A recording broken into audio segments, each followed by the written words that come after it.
372 million years ago, the largest reef systems in the history of this planet died, and nothing built anything like them again for 200 million years. The reefs of the Devonian were not made of the corals, you know.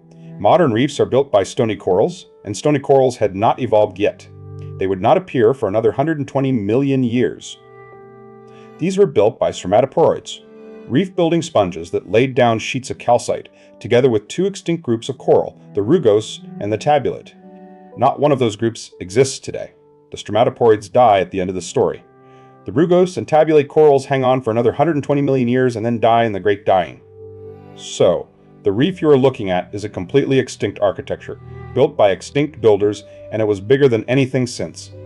Around it swam the animals that give this period its nickname, the Age of Fishes, and the ones in charge were the placoderns, armored fish, plated like machinery across the head and shoulders. Placoderns had no teeth. They had bony blades in their jaws that sheared against each other and self-sharpened as they wore. Some of them were the largest predators of their world. There were jawless fish too, whole groups of them, armored and bottom living, the last flourishing of a body plan that had ruled the seas since the Ordovician. And in shallow, weedy, freshwater margins, something quietly important was happening. Fish were growing limb-like structures. Tiktaalik, a Frasnian-aged tetrapodomorph, flat-headed, shallow water, with fins built more like limbs than fins, belongs to this world, and to this moment in it. The continents, meanwhile, were converging. Gondwana covered much of the southern hemisphere. Laurussia, Baltica, and Laurentia, already welded together, was drifting toward it, closing the Reich Ocean between them. Mountains were rising. The Caledonides, across what is now the Scottish Highlands, and Scandinavia, the Appalachians across Eastern America. And on the land between those mountains, in the space of a single period, the entire concept of a forest was invented. At the start of the Devonian, the tallest plants on Earth stood about 30 centimeters high. By the end of it, there were trees 30 meters tall. That is a 100-fold increase in height in one geological period, and it is the single biggest change in what the surface of this planet looks like since life began. It happened because plants solved two problems at once. They evolved proper vascular systems, internal plumbing, which let them stand tall and branch, and they evolved seeds, which let them reproduce away from standing water. Together, those let plants leave the permanently wet ground and colonize dry inland and upland country that had been closed to them. Several groups arrived at a tree-like habit around the same time: cladoxylalian ferns, tree-sized lycopsids, and the progymnosperms, among them Archaeopteris. To stand 30 meters tall, a tree needs an anchor. Roots went down, and roots do something to rock that nothing had ever done to it before. They break it apart mechanically, and they attack it chemically. And between them, they turn bare rock into soil at a rate the planet had never previously managed. Soil holds water. Water plus broken rock plus organic acids equals weathering, and weathering releases nutrients. Phosphorus, above all, washed off the new landscapes and into the rivers. And the rivers ran to the sea. Nutrients in seawater are fertilizer. Fertilizer causes blooms. Blooms die, sink, and rotting consumes oxygen. Do that at scale, for long enough, and the water below runs out of oxygen altogether. This is eutrophication, and it is not a hypothesis about the deep past. It is what happens in the Gulf of Mexico every summer, downstream of the fertilized fields of the Mississippi Basin. So the leading suspect for one of the 5 great mass extinctions is that plants learned to grow tall, and the runoff from the world's first forests suffocated the sea. It is worth being careful here, because this is a hypothesis with real support and real gaps, and this channel is not in the business of tidy stories. The main event is called the Kellwasser Event, after the Kellwasser Tal, a valley in Lower Saxony in Germany, where the rocks that record it were first described.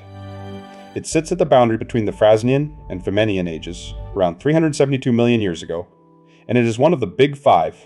Its geological marker is black shale, the rock that forms in still, oxygen-starved water, where organic matter sinks and is never consumed because nothing is alive down there to consume it. There are 2 of those black bands, not 1. The Kellwasser event was a 2-pulse event, with the pulses separated by roughly 800,000 years, and the second was worse than the first. Now, what died? The hardest hit category of all was the reef builders, the stromatoporoid sponges and the rugose and tabulate corals that made those enormous structures. After the event, the reefs of the Famennian were built by something else entirely: siliceous sponges and calcifying bacteria producing lumpy, layered structures. Which is to say, the world went from cathedral reefs to bacterial mounds and stayed that way. It took until the Mesozoic, the age of dinosaurs, for reefs to recover the extent they had in the Middle Devonian. Trilobites lost 3 entire orders at this event, on top of 1 lost shortly before. 2 orders were left in the whole world, where there had been 6.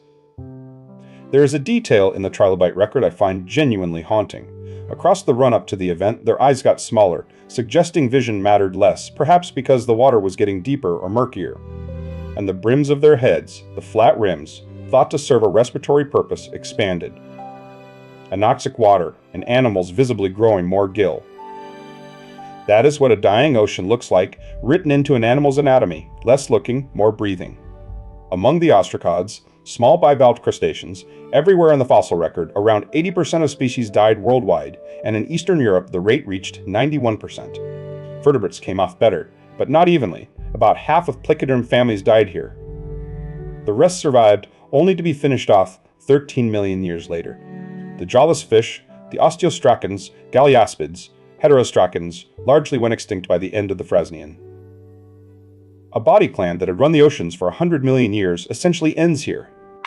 And the Opistostogalians, the flat-headed, limb-finned fish, the Tiktaalik group, the ones that look like the transition to land, disappear at the Frasnian-Famennian boundary. But true tetrapods, 4 limbs with digits, survived and radiated afterwards, though their fossils stay rare until the middle of the Famennian. Here is where this event gets genuinely strange, and why it is the most argued over of the Big Five. Start with the timing. Estimates for how long the late Devonian crisis lasted range from 500,000 years to 25 million. Some researchers count as many as 7 or 8 distinct extinction events spread across the last 25 million years of the Devonian, of which the Kellwasser and one other stand out as severe.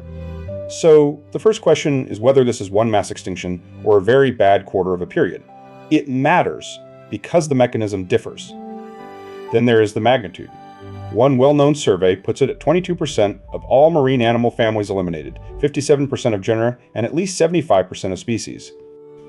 Losing families is what makes that severe. A family is a large unit. Losing a fifth of them means losing whole ways of being an animal, not just a lot of animals. Those numbers deserve the caution the literature gives them. Species-level estimates depend on how well Devonian marine life is known, and preservation and sampling biases are real.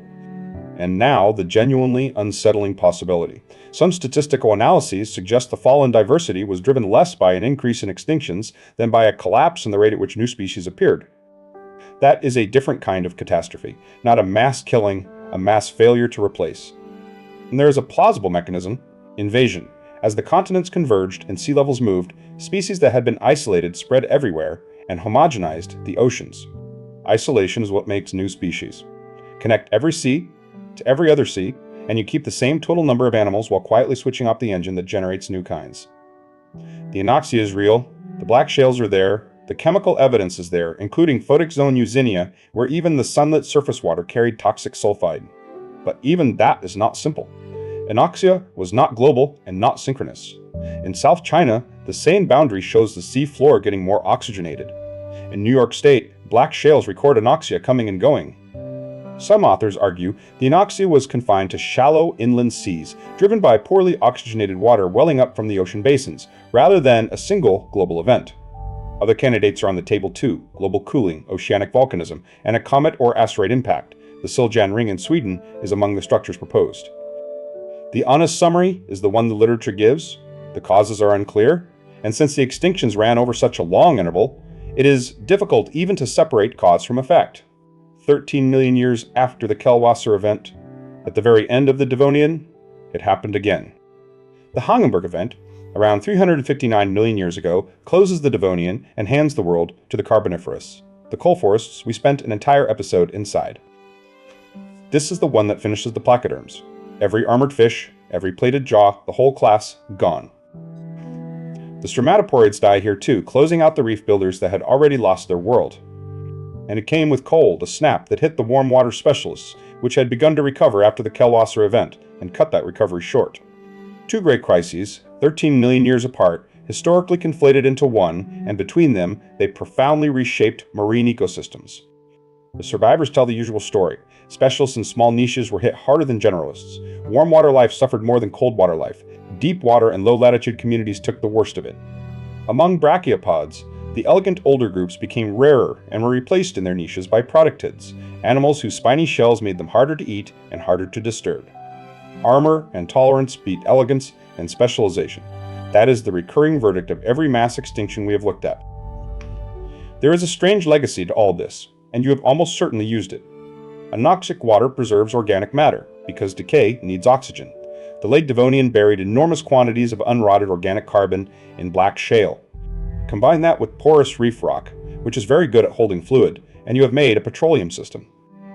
Devonian rocks are an important source of oil, particularly in Canada and the United States. So, the reefs that died in the Devonian and the oxygen-starved water that killed them are part of the reason there is an oil industry in Alberta, and the biological legacy is larger. Because the reef world never came back in the same form, the seafloor was rebuilt from different materials by different animals. Every coral reef on Earth today is built by scleractinian corals, which evolved in the Triassic, long after the Devonian builders were gone. The reef is a rebuilt idea, not a continuous inheritance. And the fish that walked out of the Devonian shallows carried the future. The Alpistis digalians vanished at the boundary, the true tetrapods came through it and radiated on the other side, which means the ancestors of every amphibian, reptile, bird, and mammal, including the one watching this, passed through the narrow part of this extinction. So what actually killed the Devonian reefs? The most likely answer is that the land did, indirectly, patiently, and without intent. Plants got tall, roots made soil. Soil released nutrients, rivers carried them to the sea. The sea bloomed, and then it stopped breathing. That chain is supported, and it is not proven, and there are real observations that complicate it, which is exactly the state of a live scientific question rather than a settled one. What is beyond dispute is the outcome. The greatest reef systems this planet has ever built died over a few 100,000 years, and the world spent 200 million years without their equal. It happened in an ocean lit by the same sun, on a planet that had just for the first time grown forests.